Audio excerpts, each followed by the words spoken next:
Pemirsa, terima kasih Anda masih menyaksikan Doncast. Kami masih bersama pendiri SMRC Saiful Mujani. Mas Saiful, kalau kita sekarang kemudian mencoba membaca, menganalisa hubungan Jokowi, Prabowo, dan kemudian Megawati. Mungkin kita mulai dari menerjemahkan atau mentafsirkan pidato Megawati semalam yang cukup keras. Dia mengkritik keras mobilisasi alat negara, manipulasi kekuasaan, dan bagaimana kekalahan terjadi di kandang banteng. Di samping pidato itu, saya sebetulnya ingin memperlihatkan bagaimana kemenangan Kim Plus yang kelihatannya ada plus Jokowi dan plus Prabowo di situ. Untuk bisa melihat seperti apa masa depan hubungan di antara keduanya. Karena banyak spekulasi sebelum ini mengatakan bulan madu 3 bulan sampai 6 bulan. Kira-kira begitu. Belum 6 bulan Bang Don ya? Iya, belum 6 bulan. Ya kan? Kita mau dapatkan gambaran dari Saiful. Cuma terhadap pendapat tadi ya yang mengatakan ini tidak akan lama akan berakhir bulan madu ini, kira-kira begitu, atau hubungan yang baik ini antara Pak Jokowi dengan Presiden Prabowo itu dasarnya apa gitu. Iya. Jadi saya sih nggak pernah punya pendapat seperti itu. Dasarnya karena banyak orang tidak suka Jokowi juga. Ya kalau asumsinya kalau kita beropini seperti itu karena kita tidak suka, tidak mau dua tokoh ini berdampingan terus, gitu ya, itu kan keinginan Bang Don. Bukan keinginan saya, maksud saya ada orang yang mengatakan orang-orang yang berharap, ya kan, itu kan harapan Anda, ya kan, bukan kelakuan dua tokoh ini sendiri, kan gitu loh. Jadi menurut saya adalah pertanyaannya adalah apa alasannya mereka harus berpisah, sebutlah begitu, ya kan. Dengan segala kalkulasi rasionalnya menurut saya adalah akan lebih rasional buat Pak Prabowo maupun Pak Jokowi kalau mereka menjaga hubungan yang baik.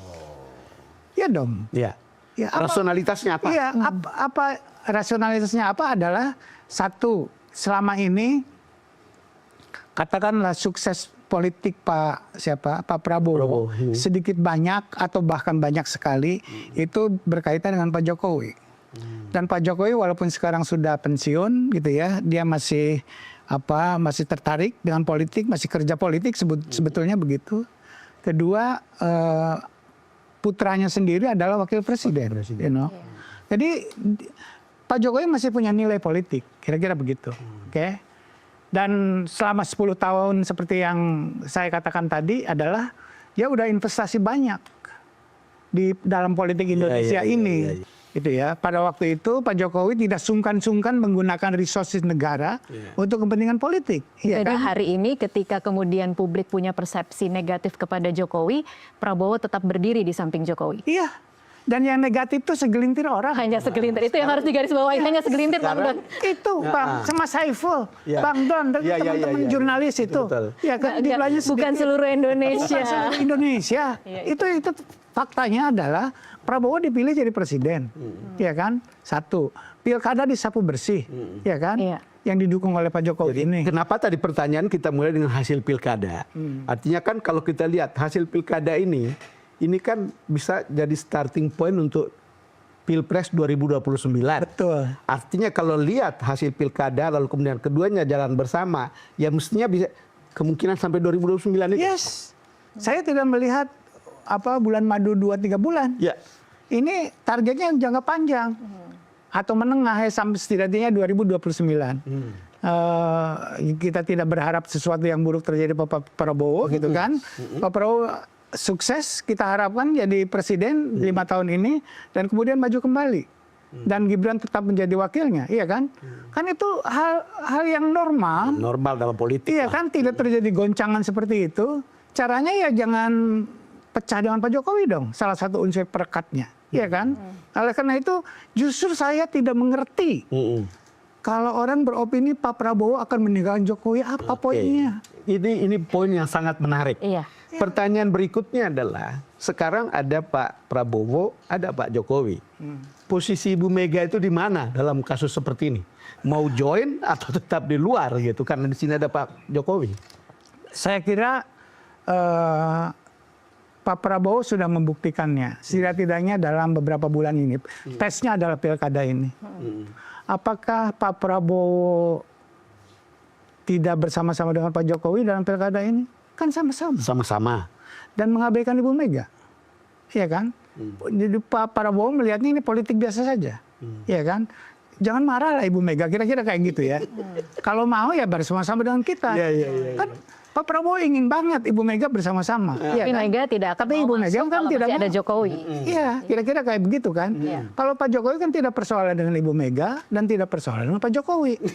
Pak Prabowo maksudnya. Pak Prabowo, iya. Pak Prabowo itu tidak punya persoalan dengan Ibu Mega dan tidak punya persoalan dengan Pak Jokowi. Jadi kan enak posisi seperti itu. Jadi kalau Pak Jokowi, Ibu Mega dengan Pak Jokowi tidak akur, sebut begitu, ya itu urusan dua orang itu, bukan urusan saya. Oh gitu ya, sesimpel itu ya berarti. Saya kira penonton akan lebih cerah untuk memahami ini dari Prof. Saiful. Menurut saya sederhana ya, kayak begitu. Dan itu menguntungkan.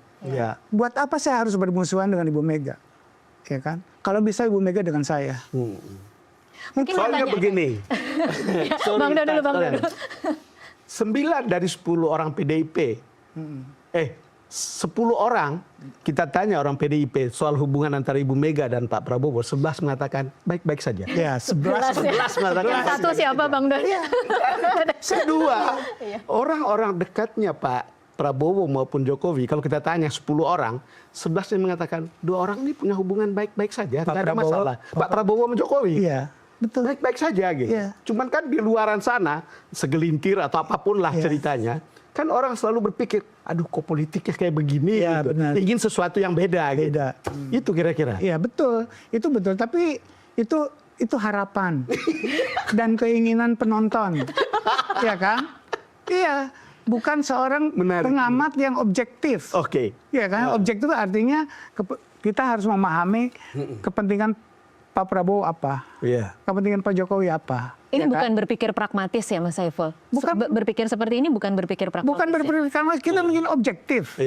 Bahwa bukan mendiktekan keinginan saya. Tapi kalau kemudian ada Keinginan saya kekhawatiran. misalnya, saya jelas dari dulu saya tidak mau Pak Prabowo jadi presiden, ya kan?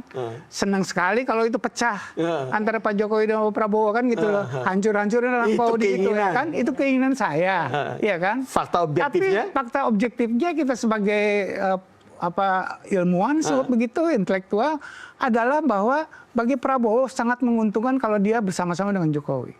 Oke, tapi pertanyaannya mungkin Apa alasannya harus pecah dengan Jokowi? seberapa independen Prabowo sebagai presiden di luar pengaruh seorang Jokowi yang dia ingin jaga hubungan baiknya selama 5 tahun? Saya kira independensi itu sangat bisa dirasakan sendiri oleh Pak Prabowo gitu ya.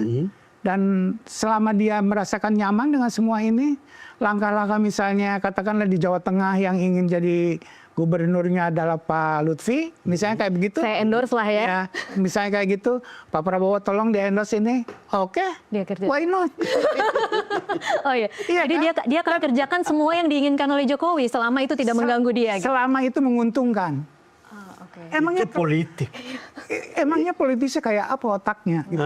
Yang ada di otaknya hanya kekuasaan Dan kepentingan. dan kepentingan. Bukan kita berperilaku seperti itu, tapi bagaimana kita memahami para politisi ini, gitu loh maksud saya. Iya. Nah, Betul. ini kembali lagi. Saya ingin teruskan pertanyaan. Karena kan cerita di luaran sana, bukan. Yang berkembang itu ada matahari kembar. Pak Jokowi sama Pak Prabowo. Ya, kira-kira begitulah. Ya enggak lah. Menurut saya di situ ya itu karena ada harapan tadi ya. Ya, karena ada harapan. konflik, ada harapan. Jadi tidak objektif menurut saya. Yang objektif adalah bahwa Pak Prabowo membutuhkan. Kalau perlu semua orang mendukung dia. Semua orang mendukung dia. Itu kan objektifnya begitu penguasa. Kan sejak awal memang ingin satu meja. Jangan ada oposisi. Itu kan doktrinnya Pak Prabowo. Kita ini negara Pancasila. Gotong royong, semua sama-sama, semua keluarga. Pak Jokowi juga berpikirnya kayak begitu. Iya, Ketika dia ini hasil berkuasa. berguru dari Jokowi ya Persis, kemudian. ini sama gitu ya. Jadi Itu apa karena kepentingan politik atau personality seorang Prabowo? saya kira pada politik yang mikro seperti ini ya. Mikro itu artinya hubungan antara Pak Personal. Prabowo, personal Pak Prabowo dengan tokoh-tokoh politik yang lain tidak bisa dipisahkan dari kecenderungan pribadinya gitu. Tadi seperti Bang Dut bilang, Pak Prabowo ini punya kecenderungan setia atau loyal sama orang, Iya. gitu ya. Oke, kita akan lanjutkan lagi di segmen selanjutnya. Pemirsa tetaplah, pemirsa tetaplah bersama Downcast. Kami masih akan kembali sesaat lagi.